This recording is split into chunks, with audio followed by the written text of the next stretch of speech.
Secretary Blinken, welcome to the program. Christian, great to be with you. I just wanted to ask you, because you've just been meeting with your Ukrainian counterpart, who has told you all that they need weapons faster, faster and faster. So is it true that NATO is running out of ammunition for instance, artillery that the Ukrainians are using? Christian, from day one, in fact, even before day one, before the Russian aggression started, but we saw it coming, we've been working with the Ukrainians to get them what they need to defend themselves and to push back the Russian aggression.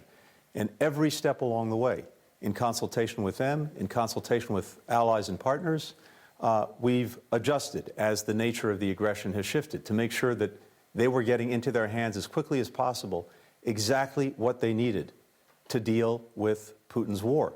And that process continues. We're now very focused on air defense systems, and not just us, many other countries.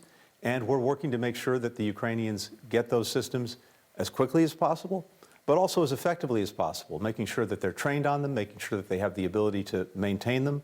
And all of that has to come together, and it is. We have a very deliberate process established by the Secretary of Defense, Lloyd Austin, in Ramstein, Germany, that meets regularly to make sure that the Ukrainians are getting what they need when they need it.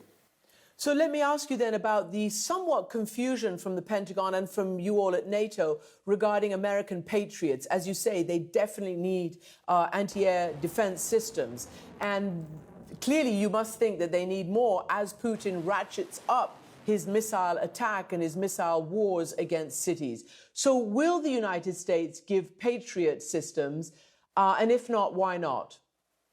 So I'm not going to speak to specific systems. The Pentagon is focused on that. What we've been working to do is to make sure that at any given time, they have the most effective systems possible to deal with the threat that they're facing. We just recently, for example, provided them with a very effective system called NASAMS that they're using very effectively. Before that, of course, we had the HIMARS, which they used to great effect both in southern and eastern Ukraine. So virtually every single day, Christian, the Pentagon is looking at this, listening to the Ukrainians, consulting with allies and partners, and if we don't have something, trying to find it elsewhere. That's part of this entire coordination process. What goes through your mind when you see how President Putin and the Russian military is basically shifting from what you're all terming failures on the battlefield and losses of territory to this relentless attack on the cities? Again, are you satisfied that as much anti-air and the sophisticated, missile defense systems are getting to them in time? Christian, what we're seeing, to put it in one word, is barbaric. And precisely because Putin is not able to succeed on the battlefield, he's taking the war to Ukraine's civilians. And he's doing it in a very deliberate way, going after the entire energy and electric infrastructure to turn off the lights, to turn off the water, to turn off the heat. And that at a time when, of course, Ukraine is heading into winter. The head of NATO, Jens Stoltenberg, talked about weaponizing winter. And that's exactly what Putin is doing. It's also why not only are we seized with making sure that Ukraine has the systems it needs to defend itself, we're also seized with making sure that we're doing everything possible, again, as quickly as possible, to help them repair and replace everything that's being destroyed by the Russian onslaught. And just as we put this process together some months ago in Ramstein, Germany, to get them the defensive weapon systems that they need, so too we're doing that with energy, with equipment, with transformers, with generators, with spare parts.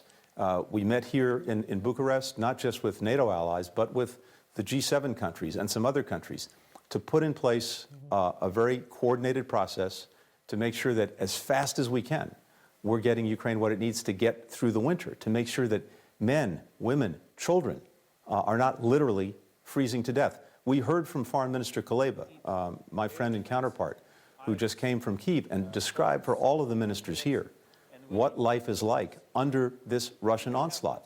And by the way, this is not normal.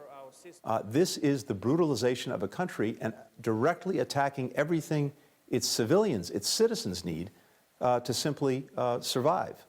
And I hope that the world understands it and sees it that way.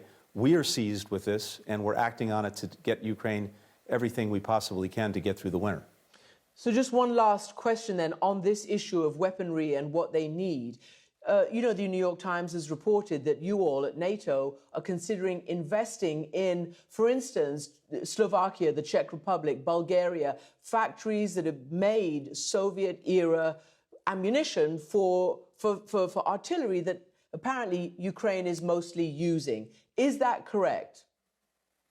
We're looking at every option to make sure that, again, they get what they need and what can be most effective for them. Some of that does go to Soviet-era systems that they've had in their inventory for decades, and, for example, making sure that the ammunition is there for those systems. And in some cases, that may require producing things that haven't been produced for some time. So we are looking across the board at all of that. And, Christian, even as we're working to get Ukraine what they need most urgently, we're also working to make sure that over the medium and long term, we're helping them build up their capacity to deter and defend against future aggression. Because when this war eventually comes to an end, one of the things that's going to be so critical is making sure that we've done everything possible to ensure that it doesn't repeat itself, that Russia doesn't renew its aggression against Ukraine. Part of that is making sure that Ukraine has, over the long term, the ability to deter aggression and to defend itself if aggression comes. Can I move on to Iran? Because on the one hand, you and others obviously accuse Iran of supplying the Russians with much weaponry, but also especially these kamikaze drones that have caused a huge amount of damage and death. But I also want to ask you about your reaction to reports that Iran has told you and the international community and the IAEA that it plans to upgrade and increase its production and purity, power of uranium near to bomb capacity, move that to an area that's difficult, for you all to attack. I believe it's the Fordo, and to increase its nuclear fuel production in other places that both the United States and Israel are accused of having sabotaged. What is your reaction to that? Have they told you that? Well, first, Christian, I think the world is rightly focused on what's happening on the streets in Iran throughout the country. And that is incredibly brave young people, mostly women, who are standing up, speaking out for their most basic rights. And that, of course, has been the case since the killing of Mahsa Amini some months ago. And that's where the world's focus is. That's where our focus is. We've taken steps, as you know, to sanction those who've been responsible for trying to repress people peacefully protesting. We have worked as well to make sure that Iranians have, to the best of our ability, the communications technology that they need to continue to communicate with one another and to stay connected to the outside world. At the same time, we have continued to believe that the best way to deal with Iran's nuclear program is through diplomacy. As you know, we had an agreement, the so-called JCPOA, that put Iran's nuclear program in a box. Unfortunately, the decision was made to pull out of that agreement, and what we've seen virtually ever since is Iran building back its program.